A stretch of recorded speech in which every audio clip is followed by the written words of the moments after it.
ลึกๆภายในของพวกภาวนาเด้อพยายามจะหลงตามนิมิตปรากฏขึ้นเรียกว่าเป็นแค่ปรากฏการณ์อันเกิดจากอำนาจสมาธิของเราเองบ่ฮู้ว่าเราเคยจินตนาการหรือนึกภาพให้มันเป็นไปแบบนั้นแบบนี้ไปเมื่อไหร่เวลาเราอ่านหนังสือหรือเราฟังธรรมขององค์ใดก็ช่างหรืออ่านตำรับตำราก็ตามเราสิมีความอยากเป็นคือเพิ่นเราสิอยากเป็นเราสินึกคิดจินตนาการเป็นแบบนั้นแบบนี้เขาสิคิดไว้สิ่งทั้งหลายเหล่านั้นสิเอิ้นว่าจิตใจสำนึกมันสิบันทึกเอาไว้แล้วบันทึกก็คือเจ้าของคิดเองนั่นแหละเป็นเอาเองไว้แล้วเขาก็ลืมไป2 ปี3 ปี10 ปีก็ช่างเวลาเขามีโอกาสได้มาฝึกหัดปฏิบัติเอาจริงเอาจังว่านี่ภาพนิมิตต่างๆที่เขาเคยนึกคิดจินตนาการเอาไว้ มันสิปรากฏขึ้นเมื่อมันปรากฏขึ้นแล้วเขาสิเข้าใจว่าเป็นจริงเป็นจังที่ให้ได้เรียกว่ามโนภาพหรือมโนที่เขาเคยนึกเอาไว้แล้วมันก็สิสร้างสรรค์วาดภาพก็เลยเกิดจากอำนาจของสมาธิเวลาจิตมันตั้งมั่นสมาธิในขั้นนี้เอิ้นว่าอุปจารสมาธิเอิ้นว่าอุปจารสมาธิอุปะคือสิ่งที่อุบัติขึ้นโดยภาพโดยเสียงโดยกลิ่นเขาจะเข้าใจว่าเป็นจริงเป็นจังได้เขาจะเข้าใจเป็นจริงเป็นจังเหมือนกับว่าเขานั่งหรือย่างอยู่กับฉันได้กลิ่นจริงๆเนี่ยแต่ว่าจะนำความสิว่านะกลับมาในคิดบุงแต่งนี่เขาเลยรู้สึกว่าเผลอไปกับมันหลงไปกับมันนิมิตกลิ่นหอมดอกไม้หอมดอกมุนทาลกหอมดอกจินตปาตีหอมลักษณะนั้นแล้วเขาจิเอาเขามาสัมผัสซ้ำอีกว่าเป็นจริงแล้วก็เที่ยวเว้าความนั้นความนี้หลายอะไรอย่างอาจจะเว้าให้หมู่ฟังหรืออยากให้เขาบ่ถามก็จะเว้าขึ้นมาแล้วมันสิหลอกให้เฮาหลงตัวนั้นเข้าไปแล้วสิเกิดความขัดแย้งเมื่อเกิดความขัดแย้งกันแล้วมันสิก็เกิดเป็นอารมณ์โดยบ่รู้สึกตัวอารมณ์บ่พอใจกับคนที่ขัดแย้งหรือถ้าผู้เห็นด้วยอารมณ์พอใจนี่มันสิมี2อารมณ์นี่แหละเวลาเกิดการขัดแย้งมามันสิเห็นเป็นจริงเป็นจังว่ามันเหมือนจริงที่เป็นมาหลายๆองค์ที่ผ่านมาอยู่กับเฮาก็เหมือนกันเพิ่นเดินจงกรมไปเดินจงกรมจิตมันนิ่งจิตเบากายเบาสบายเกิดเป็นภาพนิมิตพระพุทธเจ้าลอยลงมาเพิ่นก็นั่งลงคุกเข่านี่แสดงจริงเลยคือนั่งลงเลยนั่งคุกเข่าพนมมือเลยพระพุทธเจ้าองค์นั้นก็สอนได้บ่ที่ว่าลอยมาในนิมิตแต่ว่านี่ถึงขั้นว่าเป็นนิมิตภาพแบบลืมตาเด้บ่แม่นหลับตาเด้เขามื่นตาเฮ็ดลืมตาทำลืมตาเดินก็คักเด้เป็นพระพุทธเจ้าเขามาสอนธรรมสอนแบบนั้นแบบนี้เธอต้องวางจิตอย่างนี้นะท่านนี่กับพระเจ้าข้า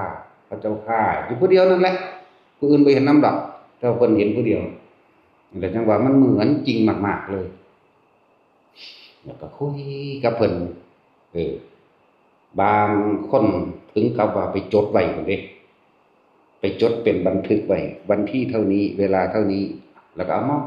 หมู่เขาบ่อยากฟังดอกฟ้าวแล่นไปหาไปเว้าหมู่ฟังเห็นบ่เรื่องซั่นแม้กระทั่งผู้เฮาเป็นผู้บอกเองสอนเองแต่ยังบ่ฟังความเฮาเด้ว่าอีบ่แม่นโลดคิดว่าเฮาบ่รู้บ่แนวจังซั่นเขาผ่านมายิ่งกว่านั้นอีกนั่นแหละบ่ฟังมันเข้าไปยึดเอาแล้วเข้าไปยึดมั่นถือมั่นในอุปทานแล้วเลยเอาความเห็นเจ้าของเป็นใหญ่ขึ้นมาโดยและแถมซ้ำก็เข้าใจว่าเฮาบ่รู้บ่แถมซ้ำไปยืนยันตัดสินผู้อื่นแล้วว่าเพิ่นบ่รู้คือเฮาเพิ่นบ่เคยเห็นคือเฮาความหมายนี่เลยบ่เอาไปมาเลยเกิดกลายเป็นปรามาสครูบาอาจารย์ไปนะมีในเฮานี่ล่ะหลายอยู่ ในกลุ่มพวกเฮาไปเขียนไว้ไปจดไว้เป็นกาบเป็นกรก็มีเขียนไว้เป็นบันทึกเดี๋ยวพระพุทธเจ้าเสด็จมาหาสอนแบบนี้ว่าแบบนี้ต่อมาก็เดี๋ยวเป็นหลวงปู่หมันมาสอนแบบนี้เดี๋ยวก็ว่าหลวงปู่บัวมาสอนแบบนี้เดี๋ยวก็ว่าองค์นั้นองค์นั้นองค์นั้นองค์นั้นไหลไปเลยเดี๋ยวนี้เขาบอกอะไรก็พอฟังอ๋อมันเห็นจริงๆแต่ความจริงแล้วมันบ่จริงจักว่ามันเป็นจินตนาการของตัวเองที่เคยนึกไว้มันก็สร้างภาพขึ้นมาบัดนี้เขาไปยึดมั่นถือมั่นตัวนี้แล้วคำว่าแสดงความเห็นของเจ้าของขึ้นมาก่อนเป็นไงก็เพราะว่าจากการได้ยินได้ฟังได้รู้ได้เห็นแต่จะบัดนี้นี่มันเป็นสัญญาเบิดเป็นอุปทานก็ว่าแล้วก็เป็นอารมณ์ที่ตัวเองพึงพอใจเกิดว่ากามุปาทานพึงอารมณ์เข้ามาพึงพอใจ กามุปาทานพอใจในรูปในรสในกลิ่นในเสียงในสัมผัสนี่เห็นบ่พอใจในรูปว่าเห็นนี่นิมิตพุทธเจ้านิมิตพระสงฆ์องค์นั้นองค์นี้รูปรสกลิ่นเสียงพอใจนี่เรียกว่ากามุปาทานแบบนี้คำว่าอัตตาวาทุปทานเลยเกิดขึ้นนั่นแหละคืออัตตาตัวตนที่ตัวเองเข้าไปยึดมั่นถือมั่นได้แสดงออกมาทางวาจาและกายแบบนี้แสดงท่าทางคำบอกไปพร้อมประกอบภาพที่ตัวเองจำได้นั่นแหละอุปทานสีนี่ธรรมดาได้หรอจะเตือนหมู่นักภาวนาทั้งหลายที่ไปเห็นนั่นเห็นนี่เห็นจริงได้ยินจริงได้กลิ่นจริงแต่ทั้งหมดนั้นไม่ใช่ของจริงไม่ใช่เรื่องจริงเราต้องทิ้งทุกอย่างไม่ให้นำเข้ามาคิดเป็นจริงเป็นจังเราให้นำเข้ามาคิดเป็นจริงเป็นจังยิ่งประเภทรับตาเห็นในห้องรู้สึกว่าไปกันไงยิ่งประเภทนี่เฮาพูดถึงว่าลืมตาเห็นได้คือยังมีสติสัมปชัญญะมีความรู้สึกตัววัตถุอย่างอยู่แล้วนะอันที่เว้านี่อันประเภทนั่งรับตาเห็นหรือนอนฝันไปเห็นนี่ทั้งแล้วเลยทั้งบ่ให้เอาเลยจนเทียบว่ามันบ่ต่างจากฝันมันบ่ต่างจากฝันอย่าเอาฝันเข้ามาฝันต่อทั้งที่ยังตื่นอยู่ถึงมาบอกจังซี่บ่ฟังเข้าใจว่าอาจารย์เบิดครูสอนแล้วเบิดมวยเลยดูถูกเลยปรามาสครูบาอาจารย์ไปเลยบัดเนี่ยทั้งเบิดนี่แค่ว่าเฮาสิรู้เท่าทันความคิดหรือหยุดคิดปรุงแต่งในสิ่งทั้งหลายทั้งปวงที่รู้ที่เห็นเด้ก็สิแนะแบบนั้นคือว่าเพิ่นบ่รู้มันก็บ่แม่นแนวสิไปเว้าโชว์เว้าแสดงอิหยังปานนั้นนอกจากเกิดเหตุการณ์จังสิเว้าก็คิดว่าเพิ่นบ่มีประสบการณ์นะนั่นแหละจึงว่าบอกนักภาวนาทั้งหลายเห็นหยังก็ช่างทิ้งไปเลยอย่าดึงกลับมาคิดเป็นจริงเป็นจังมันเกิดกลายเป็นอุปทานยึดมั่นถือมั่นเห็นบ่ล่ะได้ยินได้ฟังได้รู้ได้เห็นกระทบสัมผัสรู้สึกเพียงกายหยังก็ช่างอย่านำเข้ามาคิดว่าเป็นห่วงพวกฝันหลายคือจริงๆแล้วเฮาบ่เอาหยังจักอย่างเลยถ้าจะปล่อยว่างจริงๆคือบ่ต้องมีเหตุผลบ่ต้องนำเรื่องนั้นเรื่องนี้มาแสดงบ่ต้องหยังเลยนี่ต้นนี่มันตัวที่อธิบายยากถ้าคนสิปล่อยว่างจริงๆมันมีเหตุผลบ่ต้องไปเอาดึงเรื่องนั้นเรื่องนี้มาให้คนอื่นเข้าใจหรอกมาให้คนอื่นเพื่อสิตัดสินยืนยันตนเองว่าตัวเองจริงรู้จริงเห็นจริงหยังก็บ่ต้องไผสิตัดสินอะไรเป็นเรื่องของผู้นั้นอะไรจังว่าคำว่าสักแต่ว่าเห็นสักแต่ว่าได้ยินได้กลิ่นนี่มันเป็นแค่คำเว้าแต่ผู้เขาเจ้ารู้แล้วก็ละแล้วก็ปล่อยเลยบ่นำเข้ามาคิดใหม่นี่จังเป็นสักแต่ว่าได้จังคำว่าสักแต่ว่าได้มันสิบ่มีความเห็นอิหยังแต่มันเห็นอยู่นี่แหมก็แค่นั้นได้ทิ่มไปเลยเด้มันได้ยินอยู่ก็ทิ่มไปเลยหลายอย่างที่บอกว่าเขาจะย่างทิ้งทุกอย่างเด้ คือบ่ต้องให้มันมีหยังจักอย่างเด้โล่งว่างโปร่งไปเบิดที่เขาไปติดศีลวัตถุปาทานแปลว่าเอ่อสิ่งที่ได้สิ่งที่ปรากฏขึ้นจากการได้ยินได้ฟังได้รู้ได้เห็นนี่เนี่ยได้สัมผัสนี่ให้ทิ้งทุกอย่างอย่างนั้นแหละมันนั่งไปหาอดีตสมมติเห็นเมื่อคืนนี้มื้อนี้ก็ยังเบาเนี่ยได้เป็นอดีตกับอนาคตได้เกิดกลายเป็นสิ่งเดียวกันบูรู้บ่เท่าทันความคิดอารมณ์ได้เกิดพอใจกับไม่พอใจมันหลอกได้ขนาดนั้นเด้บ่ธรรมดาเด้ตัวเองจิตนี่จิตหลอกจิตนี่แม่นหยังบ่แม่นท่านได้ถึงขั้นว่าสติกำกับจิตเริ่มจิตหลอกจิตหรือจิตในจิตนี่เพิ่นเว้าเป็นกลางๆไว้ก่อน ประเภทนั่งรับตาเห็นนอนรับตาเห็นโอ้ยเฮาบ่สนแล้วตะกี้ก็เคยเป็นจังซี่บ่เคยเป็นบักหลายปีซ้ำต่อมาก็มื่นตาเห็นแต่ว่าก็เผลอคือเก่านี่ถ้าสิเว้าเรื่องเห็นมันเห็นมาแต่น้อยเห็นมาแล้วก็เชื่อจริงๆจังๆพอเดี๋ยวจังคอยมีครูบาอาจารย์เพิ่นก็คอยแนะให้คืออยากเห็นหลายคนสอนท่านเห็นเลยก็มีเห็นเขาคักๆมันก็แค่นั้นเด้อบัดนี้เพิ่นจะมาแก้ให้ทีหลังเอาอันนี้หลายโพดดอกมันสิเว้าเรื่องนิมิตเห็นถ้าเฮาทรงฌานได้แล้วมันเฮานั่งอยู่เฉยๆของเฮาแต่ว่าเฮาบ่คิดหยังเลยมันสิอยู่ในเรียกว่าจิตเบากายเบาแล้วโล่งโปร่งไปเบิดก็เห็นไปเด้บ้านเมืองนั้นความเป็นอยู่ของเขาเป็นแบบนั้นส่วนมากคือพวกถือผีพวกถือเทวานิยมหรือถือผีนั่นแหละบอกง่ายว่าถือผีแต่เฮาสิมาเทียบแล้วเหมือนกับหญ้าปากควายแหมเขาสิน้อยลงกว่าหญ้าปากควายอีกเป็นหมู่บ้านหาอยู่หากินแบบมีหมามีงัวมีควายเด้มีเลี้ยงไก่เลี้ยงเป็ดคือคนค้าผักเบิดทุกอย่างเหมือนกันแต่เฮามาเทียบกันพื้นที่ที่เขาอยู่ดอกมันต่ำกว่าหญ้าปากควายอีกต่ำกว่าคืบหนึ่งในลักษณะบ้านเมืองเขาอยู่มีไร่มีนามีควายมีเป็ดมีไก่เลี้ยงกันหาอยู่หากินคือคนว่าแต่เฮ็ดหยังเขาขอร้องอ้อนวอนสิ่งศักดิ์สิทธิ์โลดพวกนี้สิเป็นความเห็นผิดจากความเป็นจริงคือเอิ้นมิจฉาทิฏฐิพวกถือผีถือนาคถือพญายักษ์ถืออิหยังก็แล้วแต่ที่เขาจะว่าสิเป็นประธานก็ไปเกิดร่วมกันจะเกิดร่วมกันเป็นหมู่บ้านบ้านนั้นบ้านนี้ติดต่อซื้อขายค้าขายกันเด้สักพักนึงภาพมันรึกลายเป็นฝนตกแค่น้ำท่วมตุ่มหม่องนั่นแหละท่วมบ้านเขาได้นี่คือตุ่มหม่องเฮานี่ฝนตกนั่นกลายเป็นน้ำท่วมพัดสิ่งนั้นสิ่งนี้บางคนก็ตายน้ำพายุตายน้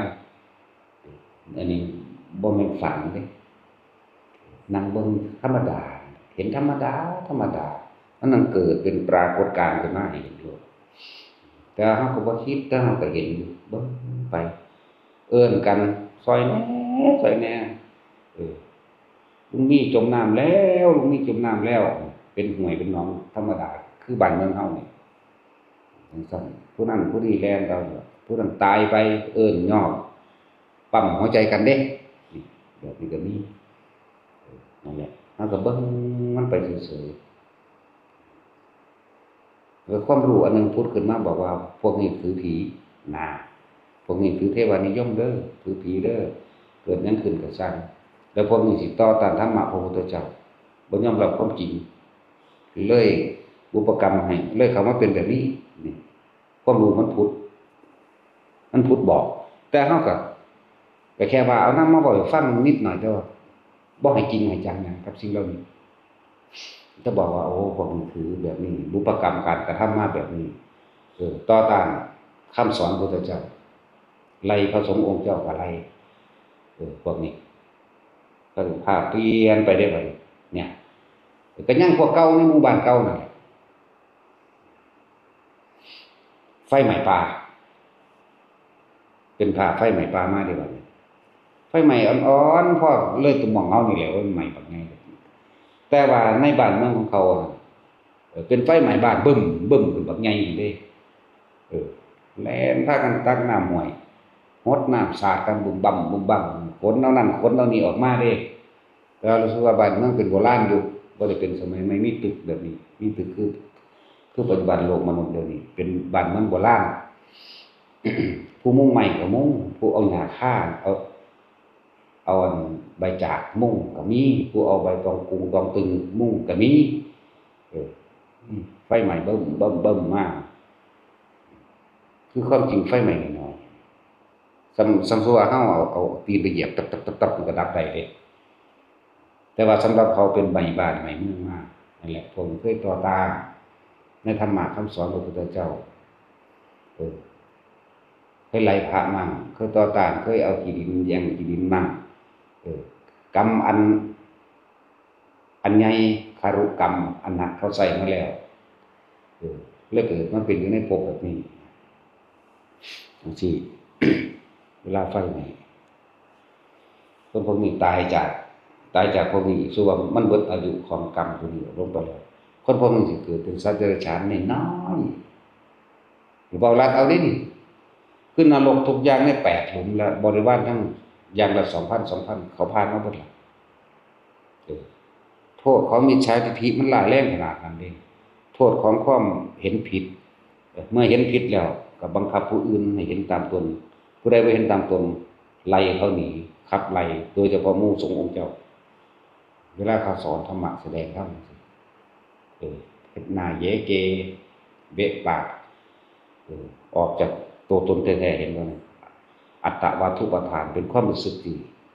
บ่ถูกใจเขาสิเบะปากเว้าทมน้ำลายถุยหรือสารพัดในความสิกระสุกกระซากใส่นะพวกนี้เป็นอุทิศบุญให้ก็บ่ได้เด้จักว่าล่ะบ่ได้เด้พอเฮาอุทิศให้ก็ยังคือเก่าบ่ได้โอ้มันเป็นจังซี่มันบังแบบนี้ หลังจากตายเบิดกรรมตัวนั้นแล้วเกิดมาเป็นสัตว์เดรัจฉานน้อยๆเป็นให้เป็นปวกเป็นมดแดงให้ปวกมดแดงแล้วก็มันบ่ก็บ่ฮู้จักชื่อมันเนาะดำๆน้อยๆมีหนวดออกมามื้อนี้นะบ่ทันบ่แม่นใหญ่ซำพี่โป่งเลยจักแม่นหยังล่ะดำอยู่ตามดินแต่เปลือกไม้พุๆนี่ก็อยู่จังซั่นล่ะนั่นแหละบัดนี้ไฟไหม้กิ่งมาได้ของพวกนี้บัดนี้ไฟไหม้กิ่งมาพวกนี้ตายในกองไฟตายแล้วก็เกิดใหม่เนี่ย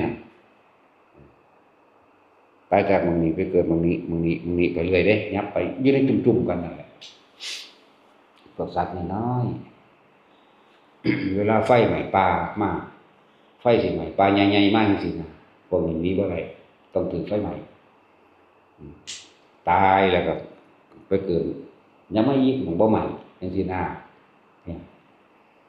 จากเดรัจฉานสู่เดรัจฉานอย่าลืมว่าที่เว้ารักเอาเด้จากนรกใหญ่ๆมาแล้วยึดมาแล้วถ้าสิเว้าจักมันเป็นอสงไขยแต่เขาตกนรกมาไหลขึ้นมาค่อยเบาบางทุเลาเบาบางจนมาเป็นเปรต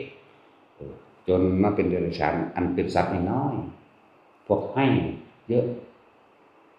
พวกให้นี่ก็อยู่ซุหม่องนั่นแหละบางทีก็ไปอยู่นำพวกให้พวกเห็บพวกหมาพวกหอยทากหอยเลื่อยนั่นน่ะพวกมื้อนี้เป็นแบบนี้จังซี่เกิดเป็นสัตว์ที่ว่าไปได้ช้าเป็นเดรัจฉานที่ช้าเดรัจฉานแปลว่าบุคคลผู้ขวางคนขวางนะบ่แม่นว่า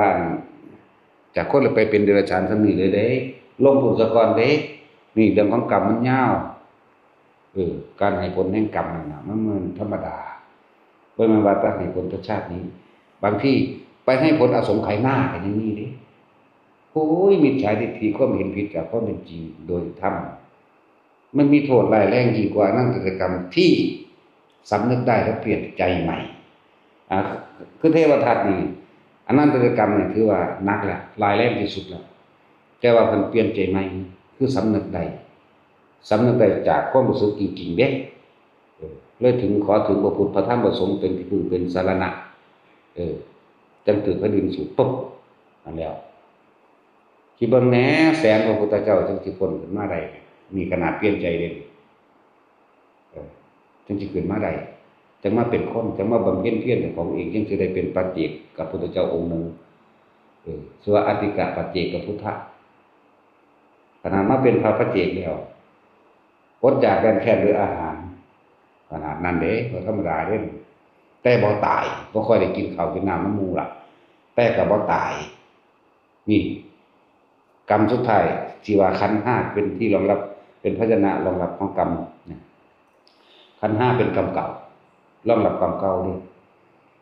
มันนี่มันศาสตร์สุดท้ายเหมือนพระโมคคัลลาศาสตร์สุดท้ายก็ต้องถือเขาขาตายจังซี่นั่นเลยเรียกว่าขันธ์5รับกรรมเก่าเทวทัตก็เหมือนกันบรรลุอยู่แต่ว่ามันเนื่องในร่างกายเดี๋ยวก็หนาวบ่ค่อยมีผ้าห่มร้อนก็ร้อนหิวก็หิวแต่บ่ตายจนกว่าจะเบิดอายุนี่คือมันขนาดนี้เพิ่นยังมีวันพ้นได้เริ่มจากที่เป็นมิจฉาทิฏฐิแล้วก็ทำอนันตริยกรรมเมื่อทำอนันตริยกรรมแล้วสำนึกได้เปลี่ยนจิตใหม่เปลี่ยนความเห็นใหม่ว่าเป็นโทษกับเจ้าของแล้วก็เลยอธิษฐานถวายกระดูกข้างกระดูกคืออัฐิเลยได้ชื่อว่าอติกะปัจเจกพุทธะแล้วก็เป็นคนที่ผอมเหมือนคนอ้วนคือหิวอดอยากนั่นเอง อันนี้ยังมีวันพ้นเทวทัตมีวันพ้นอาชาศัตรูมีวันพ้นแต่ว่าผู้สิบ่มีวันพ้นจักสิมันพ้นจังไดที่ยังบ่อาจสามารถบอกได้เทวทัตมีวันพ้นพุทธเจ้าก็ทำนายไว้แล้วบ่ล่ะว่าต้องพ้นแต่ก็สิได้เป็นพระเจกผู้นึงอาจารย์ศัตรูก็ทั้ง 10,000 พระพุทธเจ้าสิก็มีวันพ้นอยู่จังสิกินมาใหม่กินจะมานาฬิกาจักสิพ้นจังไดเพราะว่ายังเป็นมิจฉาทิฏฐิจากว่าล่ะอาจจะยืดยาวยิ่งกว่าอีกยาวยิ่งกว่าผู้เทวทัตอาชาศัตรูอีกกินจะมานาฬิกาแล้วก็นั่งยังหลับด่าพระพุทธเจ้านั่นแหละพวกนี้ยังเป็นมิจฉาอยู่เด้โอ้ยมันซ้ำเติมได้นั่งมาคันธิยะนั่งมาคันธิยะทั้งเป็นมิจฉาทั้งทำอนันตริยกรรมเด้คูณ2เนาะอนันตริยกรรมของใดก็ข่าวนั่งสามาวดีซึ่งเป็นพระโสดาบันขาพระบ่หาแต่ว่าขาพระอรหันต์แล้วพวกที่ตายในตอนนั้นอรหันต์ก็มีนั่นสั่นแล้วพวกที่ตายในบ้านที่เขาลัดประตูเผาบางพวกนึงก็บรรลุอรหันต์ไปอนาคามีไปสกิทาคามีไปเลยมีแต่สูงขึ้นเบิดบ่มีโสดาบันแต่คนสบายเป็นสกิทาคามีเลยอาจจะกลับมาเกิดจริงอีกคราวเดียวคือนางสามาวดีอันมาเกิดข้าวเดียวเป็นครั้งสุดท้ายกับพระศรีอริยะจังซี่นะกับบรรลุอรหันต์ไปจังซี่นะเนาะจังซั่นแหละมาคันธิยะเป็นเทิงอนันตริยกรรมเทิงเป็นมิจฉากินจะมานาฬิกาเนี่ยเป็นมิจฉาทิฏฐิบ่จังซั่นล่ะจังว่าโอ้โหบ่ธรรมดาเด้โทษที่นิมิตที่ว่ามานั่นล่ะจังบอกว่าหมู่ทั้งหลายที่พากันไปรู้ไปเห็นสิ่งนั้นสิ่งนี้เห็นแต่บ่ต้องนำมาคิดได้บ่ต้องจริงต้องจังกับมันได้บ่ก็รู้ได้เฉพาะเจ้าของแล้วทิ้งไปเลยได้ยินเรื่องนั้นดีก็ช่างคือเฮานั่งอยู่สบายๆเสียงดนตรีเสียงสีซ้อค้องวงกลองตะโพนต่างๆอันเป็นดนตรีโบราณตะกี้มันก็ม่วนมันสิดังลงมาแต่เทิงฟ้าเฮาก็หูยินเฮาก็ฟังอยู่มันเฮาบ่ตั้งใจฟังมันก็ฟังเพราะหูมีหน้าที่รับเสียง ก็เข้าใจโดยสัญญาอยู่ว่ามวลแต่ว่าบ่ได้เพลินจังซั่นเข้าใจอยู่ว่ามวลสัญญามันก็ว่านั่นก็เป็นไปตามก็ว่ามวลแต่ว่ามันบ่เพลินนำมันยินเพลงนี้จบแล้วเพลงนี้จบแล้วเพลงนี้จบแล้ว2 3เพลงจังถอนออกมาจากตัวนั้นคือบ่หลับก็จังหายออกมา2ออกมา1จังซี่หายบ่เข้า3จังซี่นะลักษณะนั้นจักมันเข้าหรือบ่เข้าจักมันหยังแล้วบางทีมันก็เป็นของมันเอาเองไปเอาเองโลดอะนะเข้าหรือทรงหรือหยังละมันเป็นปกติของมันแล้วมีแต่กำหนดบ่ให้ยินกำหนดบ่เห็นโลดกำหนดว่าบ่เห็นมันก็บ่เห็นโลดนะถ้าอยากเห็นมันก็เห็นถ้าบ่อยากเห็นก็แล้วบ่เลยคือคนทั่วไปนี่แหละก็คนทั่วไปนั่นแหละจังว่าพึงระวังนิมิตทั้งหลายพวกนาคใหญ่เด้บาปใหญ่สำกกตาลพุ่นล่ะยาวกว่ากกตาลนี่เอาหัวมาพาดภูเขานี่เอาหางไปพาดอีกภูเขานึงธรรมดานั่งอยู่ธรรมดามันก็เห็น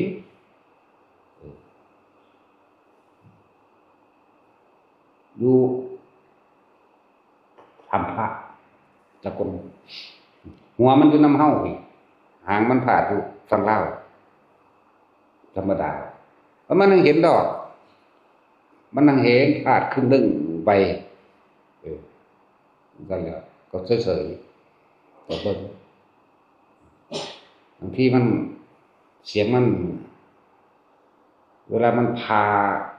พวกโขดหินหรืองาใหม่เงาใหม่มันก็บ่ได้เสียงใหญ่ๆแห้งๆเด้เฮาก็หูยินอยู่ถ้าเฮาบ่ปรุงบ่แต่งบ่นึกอีหยังเป็นธรรมดามันก็พาดลงไปจังซี่ข้างๆเฮานี่บักใหญ่ได้ทำโกกลางอันตัวนี้อีกแบบนึงมันเฮ็ดใหญ่ๆขึ้นมาก็ได้แต่ว่าเฮาบ่ได้สนใจว่ามันสิจริงหรือบ่จริงก็ช่างกูบ่ได้สนตัวนี้นี่แค่เว้าตอนนี้ตอนนั้นบ่เว้าตอนนั้นเฉยๆเห็นซื่อๆแท้ผ่านๆออกเป็นหัวเดียวก็มีเป็น2เป็น3 4 5 6 7ก็มี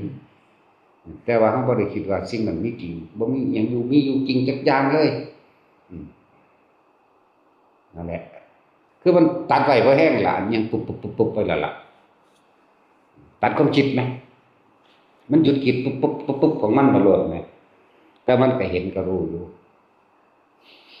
นั่นแหละจังว่าเตือนหมู่นักภาวนาทั้งหลายอยู่ในขั้นนั้นเรียกว่าอุปจารสมาธิเป็นภาวะอำนาจสมาธิคือจิตมันเมื่อมันตั้งมั่นดีแล้วคณิกะสมาธิขณะที่จิตตั้งมั่นดีแล้วประคองความตั้งมั่นไปไม่คิดไม่นึกสิ่งใดคือความสงบไหลเข้าไปแล้วปรากฏการณ์ต่างๆก็จะเกิดขึ้นไม่ว่าท่านจะหลับตาหรือลืมตาแต่ว่าประเภทหลับฝันไปเลยเฮาบ่เอาเข้ามาถือเอาเด้อเฮาบ่เว้าเลยอันนี้สิคือเฮาบ่ให้ความสำคัญเลยประเภทว่าไม่รู้สึกตัวแบบปึ๊บเข้าไปแล้วไปอีกจังนึงแบบตื่นขึ้นมาแล้วจังเว้านี่เฮาบ่ให้คาเลยตื่นเด้อบอกเลยว่าบ่ให้คาเลยนี่จะบอกว่ามันฝันภาษานอนหลับฝันแต่ว่าถ้ายังรู้สึกโตอยู่นี่หมายถึงรู้สึกโตเนี่ยไปเห็นอันนี้ยังพอคุยกันได้พยายามทำความรู้สึกโตเอาอุณาโลมกับเอาอุณาโลมหรือเอาลมหายใจเป็นความรู้สึกโตเนี่ยคือจะพยายามคิดออกไปข้างนอกอยู่กับลมเลยผู้กับลมผู้อยู่กับปีติอันหนึ่งคืออุณาโลมก็อยู่กับอุณาโลมรู้คนลุกคนพองสู้ซ่าชิงสั้นขึ้นมากกว่าช่างหรือปิติหาเกิดขึ้นกันเอาตัวนี้เป็นโตความรู้สึกโตจะเฮากำหนดตัวนี้แล้วเฮาเลยจะให้เอาอันเดียวบ่ให้ฟุ้งไปผู้อื่นๆอาจจะบ่ทันได้ชินชำนาญโดยเวลาสิ่งประหลาดมันเกิดขึ้นจักขนลุกจักโยกจักสั่นจักสายได้มันมีเบิดเด้แต่ว่าเฮานิ่งอยู่สั่นอยู่ในลมแล้วมากำหนดจุดเอาอย่าหนีจากจุดอุณาโลมเลยว่าให้ทุกคนมั่นคงกับจุดเดียวนี่เห็นก็เห็นถ้าเฮาคิดออกตัวนี้ออกนำเฮาก็รู้สึกตัวออกนำเฮาเลย มันเป็นตะเบิงเด้ของสวยๆงามๆมันเป็นตะเบิงกว่า นั่งอยู่ดีๆมันก็เป็นผู้เป็นคือพื้นเขียวๆคือมีหญ้าสนามกอล์ฟจังซี่เป็นที่น่าร่มรื่นเป็นมีดอกไม้สวยงามหลายอารอย่างเกิดกลายเป็นสระสวยงามนางฟ้ามาแก้ผ้าอาบน้ำเป็นตาเบิ่งเด้มันบ่ธรรมดาเด้มันเป็นคนขี้ร้ายคือเฮาเว้ยผิวผู้ใดก็ออกสีชมพูใสๆแหมเสียงเว้าเสียงหัวก็นิ่มนวลชวนฟังมันบ่ได้ใส่ชุดอาบน้ำมันป่าเบิดเด้แล้วมีแต่อีก้นงามๆนมงามๆเข้าใจบ่ตัดสินมันก็คือฮิปโปเจ้าเด้ศพขึ้นอืดเด้อันนั้นมันมีแต่ผู้งามๆนี่ถึงว่าเฮาก็เห็นซื่อๆนั่นแหละแต่ว่าเฮาบ่คิดหลายอย่างที่มันเกิด บางทีก็มีเสียงว่าผู้นี้ชื่อว่าจังซี่ผู้นี้ชื่อว่าจังซี่พร้อมเด้เนี่ยพากันอาบน้ำวิดน้ำหยอกกันถูขี้ไข่ให้กันไหมจังซั่นแหล้วแต่ก็มีนกประหลาดบินไปบินมาเป็นตาเบิ่งคือหยังนี่นกประหลาดกิเลนมันก็มีเด้แน่นอนนะอันนั้นเฮาบ่ได้เฮาเว้าตามเฮาเห็นซื่อๆเด้แต่ว่าเฮาบ่ให้ค่าว่ามันจริงหรือมันบ่จริงแต่ว่าเห็นอยู่แต่ว่ามันบ่จริงเด้พวกกิเลนพวกหงส์นี่เล่นอาบน้ำนำกันสร้างน้อยๆนี่สำอันมื้อนี้ทอโปรตีนสร้างน้อยๆมันก็มีพรายน้ำเขาก็เล่นหยอกกับสัตว์ต่างๆเขาก็เอามือกอบขึ้นมาเขาก็คุยกับสร้างน้อยๆพรายน้ำบางทีก็มีเฮาก็เบิ่งไปมันเป็นตาเพลินคือหยังนี่เด้เดี๋ยวอีกพวกนั้นก็บินมาแล้วกันกินนารีบินมาแต่ผู้ชายเห็นมันก็เอาผู้หญิงเด้มาล่อเข้าใจบ่ถ้าพวกผู้หญิงไปเห็นมันเอาผู้ชายมาล่อเด้อเป็นธรรมดาเลยของมันตึงตาตึงใจเนาะผู้หญิงก็มักผู้ชายแต่ผู้ชายก็มักผู้หญิงตัวผู้ชายกับผู้ชายมาล่อกันมันก็สิถีบนี่แหล้วเนาะคือจังซั่นแหละผู้หญิงมากก็เบิ่งอยู่แล้วนั่นแหละจังบอกว่าบ่แม่นว่าเพิ่นบ่เคยเห็นเพิ่นเห็นคนนั้นอีกยิ่งกว่าเฮาอีกอันนั้นเนาะฟังเบิ่งแล้วโอ้ยมันเป็นนั่งหลับฝันเอาซื่อๆกับมันนอนฝันเอาซื่อๆมันบ่แม่นย่างไปคือเฮาเห็นบางทีก็วืบออกมาจากเงาไม้เด้วืบมาจากเงาไม้นั่งลงตั้งทางพนมมือบ่ปากก็มีเว้าก็มีแล้วนั่นแหละจังว่าประสบการณ์เหล่านี้ถ้าผู้ใดผ่านป่าผ่านถ้ำผ่านผาผ่านดงผ่านอยู่ผู้เดียวมาเห็นดอกนั่นจังซี่แต่ถ้าผู้ใดตั้งมั่นแน่วแน่แม้นอยู่ในหมู่คนก็ได้คือกันนั่นแหละก็เหมือนกันก็เห็นอยู่มันสิเหมือนกับเฮาไปอีกโลกหนึ่งดอกฝึกไปอีกโลกหนึ่งนั่นแหละไปป่าหิมพานต์มาเพิ่นว่าไปล่ะแต่ทิมเจ้าไปหัวสะพานสักวันเด้อใกล้ๆแปลหมกม่วงหิมพานต์มาเพื่อจะขวดกินนี่เยอะแยะแม้กระทั่งว่าพระพุทธเจ้าแต่ละองค์ว่าท่านสิว่ามันแปลกประหลาดเด้ก็จริงเฮาบ่ได้นับได้เพราะว่าเร็วหลายๆ 3,584,392 พระองค์นี่เอหิภิกขุเบิดคำว่าแต่ว่าได้บวชนำเพิ่นจริงหรือบ่จริงก็ช่างเฮาบ่ได้สนใจว่าสิจริงแต่ว่ามันเป็นจังซี่มันฮู้มาแบบนี้มันเห็นมาแบบนี้เฮาบ่ได้ไปนั่งนับเด้แต่คำตอบมันขึ้นมาโลดองค์นี้เป็นองค์นี้เฮาบ่นับใส่เด้เพราะว่าเฮาบ่ได้บวชจักบัดนี้องค์พระพุทธเจ้าโคดมเฮาบ่ได้บวชนำเพิ่น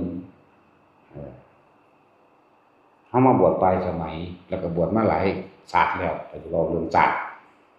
ปลายสมัยปลายพระพุทธเจ้าตายแล้วเนี่ยเดี๋ยวนี้ก็เอิ้นปลายอยู่เดี๋ยวนี้ก็เลยสั้นๆจักมันสิจริงบ่จริงแต่ว่าฟังซื่อๆเพราะว่าเฮาบ่ได้ถือเอามาจริงมาจังนะสั้นแหละบวชมาเรื่อยๆรักษาศาสนามาเรื่อยๆจังซี่รักษาคำสอนมาเรื่อยๆนั่นแหละได้คิดว่าเพิ่นบ่รู้เด้ เพิ่นรู้เพิ่นก็เห็นดอกต่างๆสารพัดนั่นแหละก็เลยว่าอยากเตือนนักภาวนาผู้อยู่ป่าอยู่ดงจะไปเข้าใจว่ามันเป็นจริงเป็นจังให้สักแต่ว่าเห็นสักแต่ว่าได้ยินได้กิน แม้กระทั่งว่าตอนเฮาอดข้าวมียายเฒ่าๆเอาอาหารมาลูบแล้วร่างกายก็ยังเอามาเลยเฮาสลัดเฮาบ่คิดต่อเลยมันก็ออกเองเป็นเป็นคนที่เฮาเคารพนับถือมาเออโอ้ยอย่ามาทรมานปานนี้เถาะลูกเอ้ยคือย่าแม่ใหญ่นานี่ย่าเฮาแม่ย่านานี่เฮาฮักขนาดล่ะนี่ก็เด้อสิมาทรมานหยังปานนี้แม่เอาข้าวมาให้กินออกมากินซะก่อนจังซี่ก็มีเด้บ่กินกับซั่นแม่สิเฮ็ดจังซั่นจังซี่เอาถูไปนำมันเป็นนิมิตเฮาเห็นนั่นน่ะบ่ได้แม่นนั่งหลับตาเห็นเด้มื่นตาคักๆคือคนอีหลีนี่ล่ะคือเฮาเห็นกันเดี๋ยวนี้คุยกันได้พร้อมธรรมดาแล้วเอามาลูบจังซั่นจังซี่ตะกี้แนวมาปน ปนแล้วก็ขิงขิงที่เขาจะเอาไปเฮ็ดใส่อันน้ำมันกระปุ่นได้กินโอ้ยกินคักหมดแล้วปนปลากับขิงกินเข้าบดทีละกองพูนๆอยู่อันเปลือกมัน เก็บมาจากที่ละสวนของเพิ่นปลูกเป็นงานเนาะจังซั่นล่ะกล้วยตากแห้งกล้วยตีบมื้อนี้แนวจังซั่นแหละนำเพิ่นเอามาหลอกนะครับแต่ว่ามันตอนภาวนามันบ่เป็นจริงเด้นั่นสิจักบ่ล่ะเขาก็เลยบ่สนก็เอาผู้จังซั่นมาผู้เฮาฮักหลายแบบหลายอย่างพุ่นดอกบางที่บัดนี้เวลาเฮาคือเฮาเดินจงกรมแต่กี้เฮาสิตั้งสัจจะเด้ถ้าเทียนบ่ดับบ่หยุดเทียนเล่นลำบากแหมเทียนเล่นใหญ่ๆแน่จังน้อยมันเงินอันบ่แม่นเล่นละบาทเอาเงินไปซื้อบาทนึงเด้ เทียนตัวนั้นมันสิอยู่ได้ประมาณ3ชั่วโมงที่นี่แหละถึงมั่งบ่ถึงมั่งบางทีก็เลยมั่งจักหน่อยเลยกำหนดว่า3ชั่วโมงเดินสิบ่หยุดถ้าเทียนบ่ดับเดินไปได้สักพักสักครู่เป็นฟ้าเหลื่อมฟ้าห้องปึ้งๆปังๆมาเหมือนกับปกติเฮาย่างนี่เด้จักบ่ล่ะเปี้ยป้ามาคอยตกคอยลิ้นคอยลมบื้อตึมต่ำมาฟ้าผ่าเปรี้ยงงาไว้หักขวางปึ๊บแต่ว่าพอดีหัวรอดได้บ่แม่นก้มรอดแค่ย่างไปซื่อๆมันวิดหัวว่าไงว่ามันวิดหัวอยู่ฝนก็ตกแต่ว่าเป็นที่แปลกว่าถ้าว่าฝนตกลมเทียนคือบ่ดับนี่ตอนนั้นมันบ่ได้สนใจตัวนั้นดอกเพราะว่ามันบ่ออกจากอุณหโลมมันบ่ออกจากความรู้สึกตัวมันไปของมันมันดึงดูดดึงดำของมันเองมันเป็นของมันเองมันก็ไปของมันพาปีอย่างปางเสียลงมามันก็ธรรมดาที่แจ้งๆเด้แต่ลาบบ่ล่ะมันบ่หูเมื่อโตเลยล่ะตอนหมายถึงว่าโดยปกติ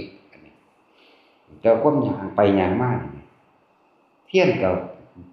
บ่เบิดเป็นแต่ว่าบ่คิดดอกส่วนมันเป็นเองของมันสิเป็นแบบนั้นบ่เบิดเป็นเทียนก็เลยจนแจ้งจังมาหูเมื่อจังมาหูเมื่อจะแปลกประหลาดบ่ล่ะ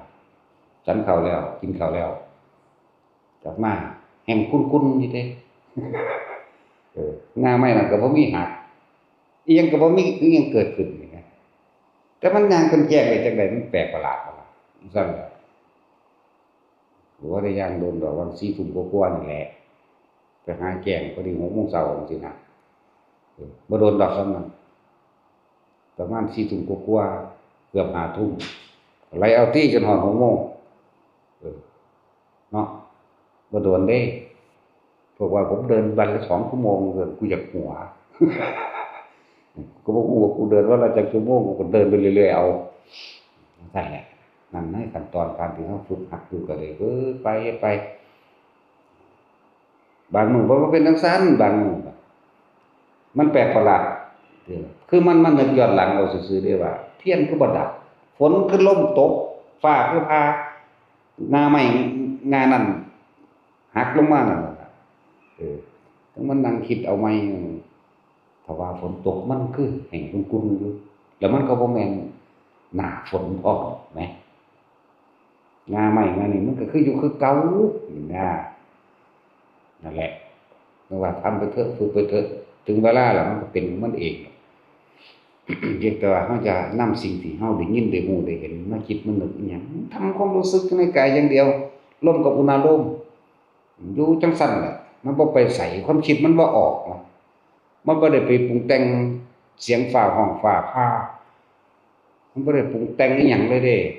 มีคำเว้าสนิทตัวนี้ตอนนี้คือบอกซื่อๆเด้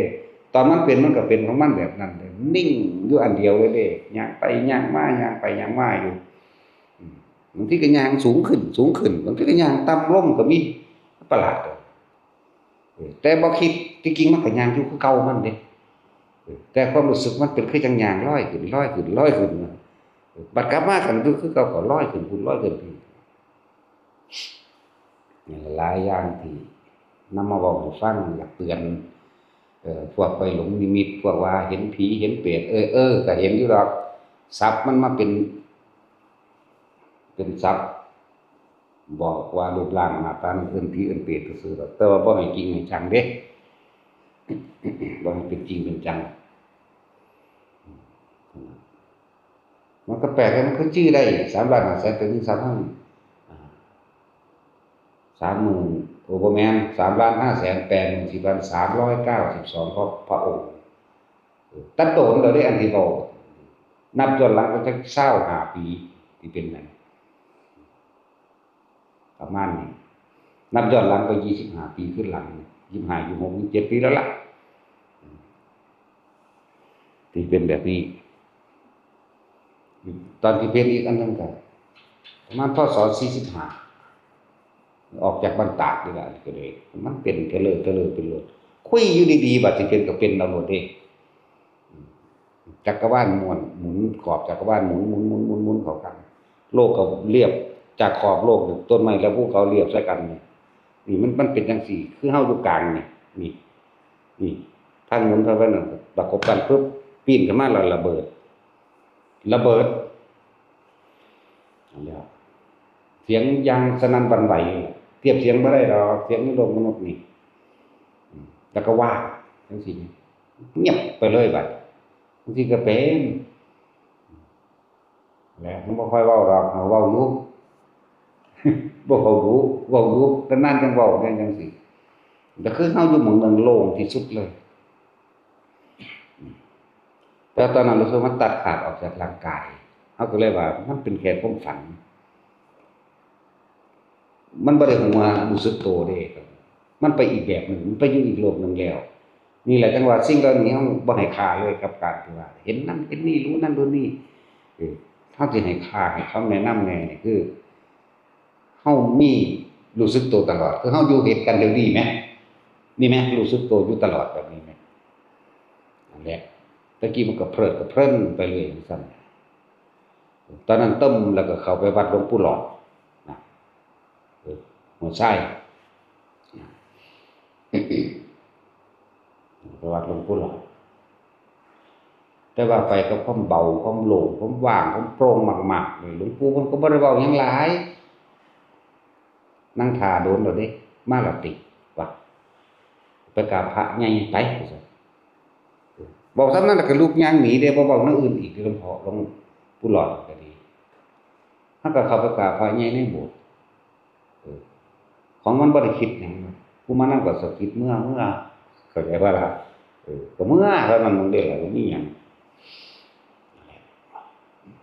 สั้นนี่ก็บ่ได้ให้จริงให้จังยังล่ะต่อมาไปเพลิดไปเพลินเกี่ยวกับหลับตาไปเห็นเลยถึงว่าถึงขั้นว่าถูกแส่หลวงปู่หมัด ตอนนั้นเฮ็ดหนักอยู่เด้บ่ธรรมดาหนักอยู่เด้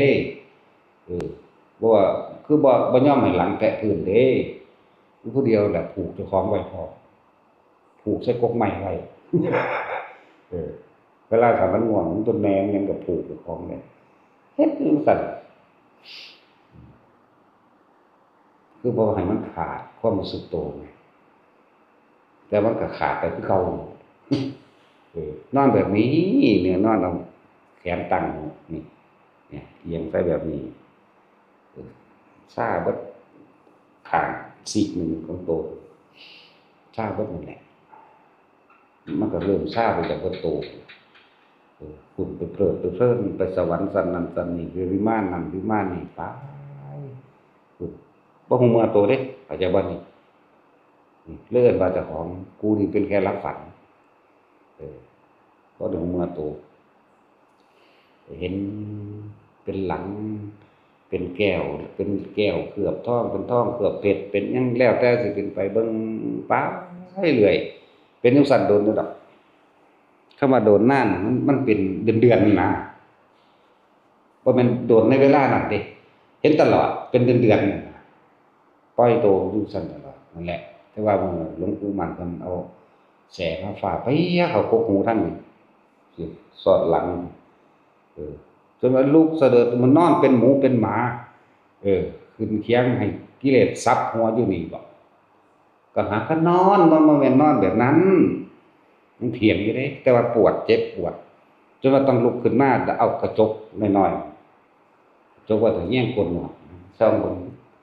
ถ้าว่าบ่จริงมันก็เป็นอีหลีมันก็เป็นคู่แดงจึงครึ่งอยู่จังซั่นเป็นคู่แดงจึงครึ่งแล้วก็เจ็บแสบเป็นอาทิตย์พร้อม7-8 มื้อที่เก่าจังมาเข้าใจ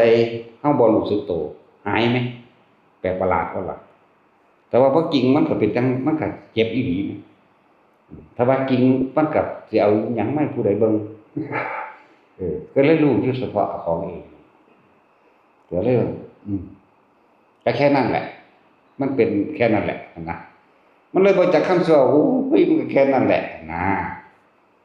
บัดนี้จะมาเริ่มรู้สึกตัวบัดคำว่ารู้สึกตัวคือเฮาอยู่ในการจับช่องชาหรือนารมณ์ของนี่แหละจะมาจับจุดใดนะจับจุดใดตัวนี้ย่างไปในบางทีมันก็เนือบบนหัวบางทีก็อยู่กลางอากาศเป็นลึกบางทีก็เข้าสมองน้ำในสมองบางทีก็ลงหน้าอกมั่งก็จักแต่ว่าก็เห็นแต่ว่าบ่คิดออกนอกต่างหากขนาดนั้นยังว่าบ่จริงอยู่เด้บ่แม่นหลับตาเด้อันแปลกประหลาดมันก็ดีนั่นแหละจังว่าอยากให้ทุกคนฝึกแบบมื่นตาซะมันจังมีสติสัมปชัญญะรู้สึกตัวตลอดเลยแต่ว่าพวกเจ้าสินำสิ่งประหลาดเขามาคิดบ่ก็เลยอยากทุกคนฝึกแบบนี้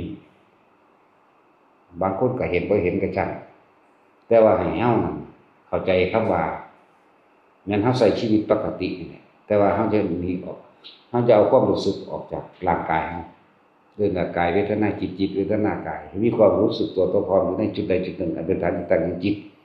เลยอยากให้ตั้งอยู่ตรงกลางหน้าผากของเองตั้งอยู่จังซี่บัดนี้สิเทียบให้ฟังว่าเหมือนกับเฮาเห็นเขาคุยกันเรื่องนี้เรื่องนั้นเรื่องนี้เว้ากันจุกจิกไปเฮาก็หูยินอยู่หูอยู่ว่าเขาคุยกันเรื่องนั้นเรื่องนี้จุกจิกไปก็ช่างแต่ความรู้สึกอยู่นี่คือเฮาบ่เอาความคิดเข้าไปแทรกแซงกับการกระทำคำบอกของเขานี่แหละให้อยู่จังซี่บางทีได้กลิ่นหยังก็เหมือนกันมันก็กลิ่นมากก็ตามนั่งตาเปิดนี่แหละนั่งธรรมดาเฮานั่งเล่นธรรมดานี่แหละนั่งเหยียดแข้งเหยียดขาเหยียดส้นนั่นก็แล้วแต่บ่แม่นเป็นนั่งเคยมีอยู่ขมวดแบบนั้นบ่ได้ดังเป็นท่าเป็นรูปเป็นแบบเด้เพราะว่าเฮาจับจุดมาแล้วอยู่ในความรู้สึกตัวนี้มันกลิ่นหยังสิหอมมากหรือเหม็นมากสัญญามันก็บอกว่าหอมบ่เหม็นแต่ว่าเฮาบ่คิดปรุงแต่งต่อเฮาบ่ไปหาต้นเหตุเฮาบ่ไปหาต้นหาปลายของมันเฮาบ่ไปหาเจ้าของเสียงบ่ไปหาเจ้าของกลิ่นความคิดนั่นแหละเด้คำว่าบ่ไปหาแต่ความคิดบ่ไปหาดอกกายมันก็บ่ไปหาคือกันนี่ นี่คือเอานอกๆแบบนิมิตนอกๆเห็นนอกๆนี่นะได้ยินนอกๆได้กลิ่นนอกๆเหมือนกันกับเฮาไปบินทบาทตลาดมีเบิดครบรสแม่นบ่อยู่บ่ว่าสิรูปรสกลิ่นเสียงบ่ว่าสิอิหยังล่ะเพ่งๆปังๆจักคนด่ากันจักข้าวปลาแม่นบ่ล่ะจักเต่ากุกๆกลิกๆที่เขาเอามาขายมึงสิคิดบ่คิดปิ้งไก่ก็อยู่หั่นปิ้งปลาก็อยู่หั่นเนาะสารพัดเบิ่งทุกอย่างเลยแต่ว่าเฮาบ่นำเขามาคิดกับอย่างเฮาอยู่กับมันเฮาก็รู้ได้ล่ะรถมันเฮาก็รู้ว่ารถเขาสิไปหรือเขามันก็รู้ในหั่นในตัวเองนั่นแหละเขาสิไปก็ปล่อยเขาไปจังซี่นะแต่บ่คิดเด้นี่ก็คือจากนิมิตนอกเสียงนอกกลิ่นนอกอิหยังก็แล้วแต่เฮาบ่นำเขามาคิดเฮาทำความรู้สึกตัวอยู่นี่แต่เฮาก็รู้กับทุกอย่างที่เฮาใช้ชีวิตปกตินั่นแหละบัดนี้สำหรับผู้มีนิมิตในปรากฏการณ์เหนือธรรมชาติคือเราเห็นกันเดี๋ยวนี้ได้ยินเดี๋ยวนี้นิมิตในกันก็ให้วางจิตเหมือนเดิมเหมือนกันอย่าหนีออกจากฐานที่ตั้งแห่งจิตคืออุณโลมนี้อย่าหนีออกจากนี่อย่าไปนำของมันคิดว่าเป็นจริงเป็นจังบ่ว่าเป็นเทวดาอินพรหมยมยักษ์ผีสร้างนางใหม่บุกลักหยังก็แล้วแต่มันธรรมดาว่าแนวนี้คือจังเฮานั่งอยู่ในกฎมาแล้วอ้อยลงมากุกกักเสียงคือจังมันงัดหินอยู่แหมบางทีก็เสียงดึงกระชากปลาควักคากออกจังซี่นะไก่เข้ามามันมาธรรมดาไก่เข้ามาก็หูยินอยู่ก็บ่คิดอยู่แต่ว่ากว่าสิมาถึงจุดนี้มันก็พอแห้งอยู่เด้นี่เว้ารัดเอาตอนย่านก็ย่านอยู่เด้ตอนจี้จักบ่ก็เลยมารัดเอาให้ฟังซื่อๆว่ามันก็หัวดุนเข้ามาเด้อันว่าเข้ามาดอกดุนเข้ามาซื่อๆแต่ก็ถือปึ้งออกดุนเข้ามาก็สิปึ้งออกพี่ก้อยแล้วก็อยู่จังซั่นเบิ่งซื่อๆก็เห็นอยู่ว่ามันพยายามเฮ็ดหยังแต่ว่าบ่สนใจบางที่บางมื้อบางครั้งเป็นคืองูสำขานี่ดอกเหลื่อมๆดำๆมาเมี่ยมทั้งชันๆเด้แค่อ้อมเฮาไว้ซื่อๆทีนึงเด้มีแต่หัวคันโตยาวๆไปก็บ่ไปก็บ่ได้สนใจอันนี้เอามาเว้าทีหลังนั่นแหละจังว่าขนาดเฮามีสติสัมปชัญญะรู้สึกตัวอยู่ตลอดตัวนี้ยังพอว่าอันนั้นยังพอว่าอยากบอกนำอยู่ว่าเห็นซื่อๆได้จะนำเข้ามาคิดอยู่นะ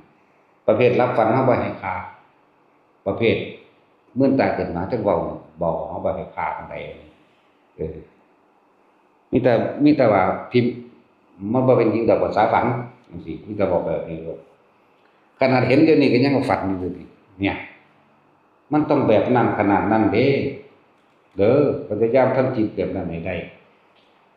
บ่ให้จริงหยังจักอย่างแค่นั้นแหละผู้เพิ่นฮู้เพิ่นเห็นเพิ่นเก่งเพิ่นก็ตายเบิดแล้วแหละเนาะผู้ที่หนึ่งคือพระพุทธเจ้าก็ตายแล้วเด้ร่างกายเพิ่นเนาะนี่พระโมคคัลลาภาษาลิบุตรหรือว่าเพิ่นสิมีฤทธิ์มีเดชนี่ตายไปแล้วตายไว้แล้วเราบ่ต้องไปถือนั่นนี่ดอกเราใช้ชีวิตเฮ็ดจังได๋สิมีประโยชน์ที่สุดมีประโยชน์ทั้งมนุษย์และอมนุษย์ใช้ชีวิตอยู่แค่นี้ตอนนี้ก็มันบ่ทันได้ตายอีกเนาะมันก็ยังได้พบปะผู้คนและสัตว์อยู่ทั้งมนุษย์และอมนุษย์อยู่นะแล้วเฮ็ดจังได๋สิมีประโยชน์ที่สุดสำหรับหมู่สัตว์ทั้งหลายเพราะนี้บ่ได้หวังบ่ได้คาดนั่นนี่เป็นนั่นนี่บ่มีซึ่งลึงซื่อๆอยู่บ่แม่นซึ่งลึงบ่มีสมองคือตัดสินเด้อันนั้นซึ่งลึงคือแบบใจเดือนอันคนละอย่างมันก็ได้คิดนึกปรุงแต่งแล้วก็เฮ็ดไปนั่นแหละอันใดที่มีประโยชน์สูงสุดมากที่สุดก็เฮ็ดไปตามอันนี้ควรนี่บ่ควรไปเพราะสิ่งนี้มีสิ่งนี้จึงมีนั่นแหละเพราะมันยังมีชีวิตอยู่มันจึงทำชีวิตนี้ให้เป็นประโยชน์ต่อทั้งมนุษย์และอมนุษย์มนุษย์คือพวกเฮาเนี่ยอมนุษย์คือสัตว์เดรัจฉานและพวกเปรตพวกผี แล้วก็พวกอัตภาพต่อไปอีกคือเทวดาต่างๆมีชีวิตอยู่ซ้ำตายกันได้บัดเนาะบ่ได้หวังว่าจะเอาหยังเด้อได้เป็นประโยชน์เฮ็ดได้บ่เป็นก็บ่เฮ็ดเท่านั้นประโยชน์มากประโยชน์น้อยก็ต้องอย่างหนึ่งเรียกว่านี่เน้นย้ำพวกไปเห็นนั่นเห็นนี่เด้ออย่าเก็บเข้ามาใส่ใจสักอันใดอย่าง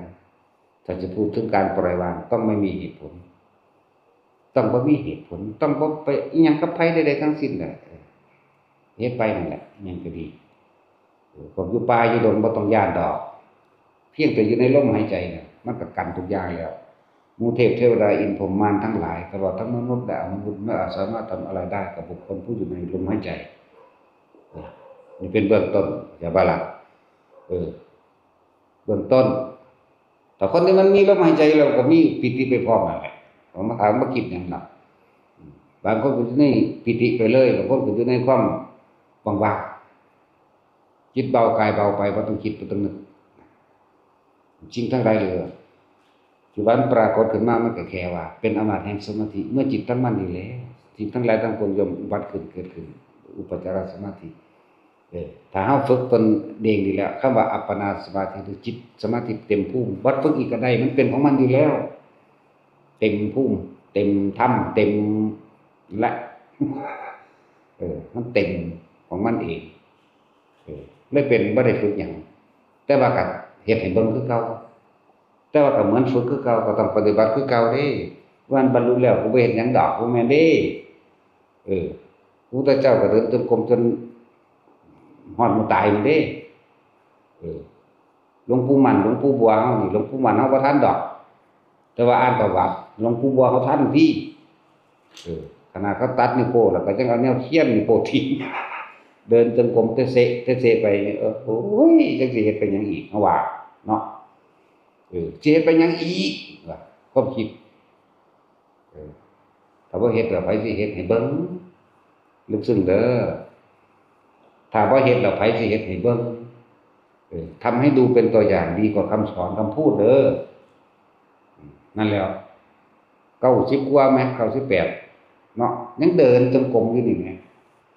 แล้วว่าขนาดนั้นเพิ่นยังเฟี้ยไปน้ำห้าวใหม่เฮายังไปเลยเฟี้ยไปบ่ได้ว่าแล้วตอนเป็นหนุ่มเดินจงกรมปานแล่นเอาเฮาไปจอบเบิ่งอยู่แอบเบิ่งอยู่เดินยังเร็วบัดนั่นแหละเพิ่นเฮ็ดให้เฮาเบิ่งทำให้เห็นเป็นตัวอย่างเพราะการเห็นมันดีกว่าคำพูดซะด้วยซ้ำไปแต่สำหรับเฮาก็คิดอีกแบบนึงแล้ว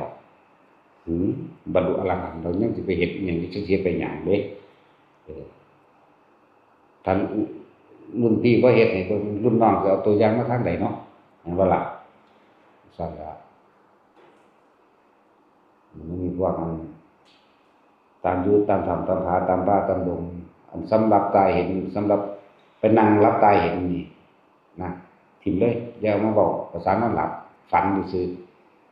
เมื่อตาเห็นก็เหมือนกันก็ให้ทิ่มเลยเหมือนกันมันเมื่อตาเห็นอยู่กับตาทิ่มคือบ่เอาหยังยากๆอย่านำเข้ามาคิดแต่จังว่าอย่าให้ความคิดมากำหนดชีวิตของเฮาต้องเป็นผู้กำหนดความคิดกำหนดไว้ใส่ไว้ลมนั่นไว้ในกายกายเวทนาจิตเวทนากายทั้งความรู้สึกตัวต่อความตลอด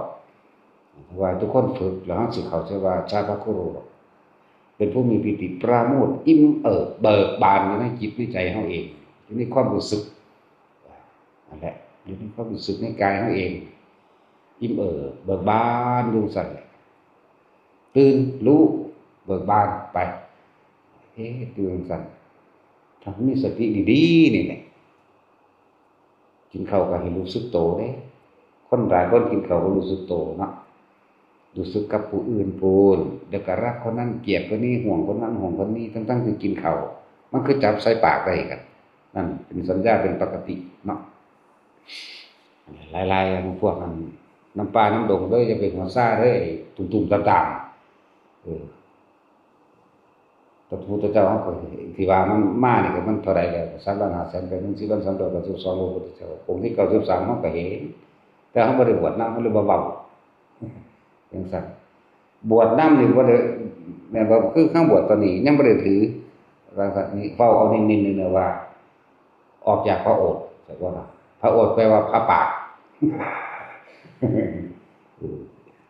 เอหิภิกขุบทจากปากสิไปเว้าหยังก็เลยนั่นมาอีกเนาะแต่แค่นี้มันก็แค่ว่า3,500,000เป็น4,392พระพุทธเจ้าแล้วเนาะแล้วปลายสมัยแต่ละองค์มันที่นับได้อยู่บ่บาทนี่คือเฮาตอนนี้จากพระพุทธโคดมตายมานี่เฮามานี่เฮาก็ยังบวชอยู่นี่คือจังซั่น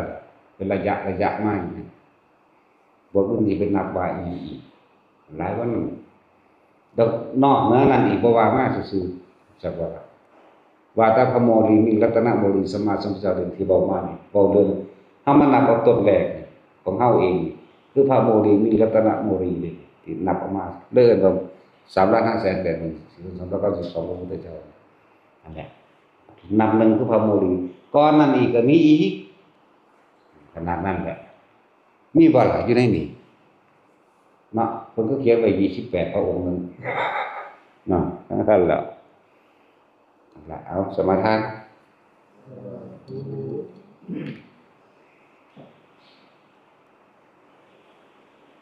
นะโมตัสสะภะคะวะโตอะระหะโตสัมมาสัมพุทธัสสะนะโมตัสสะภะ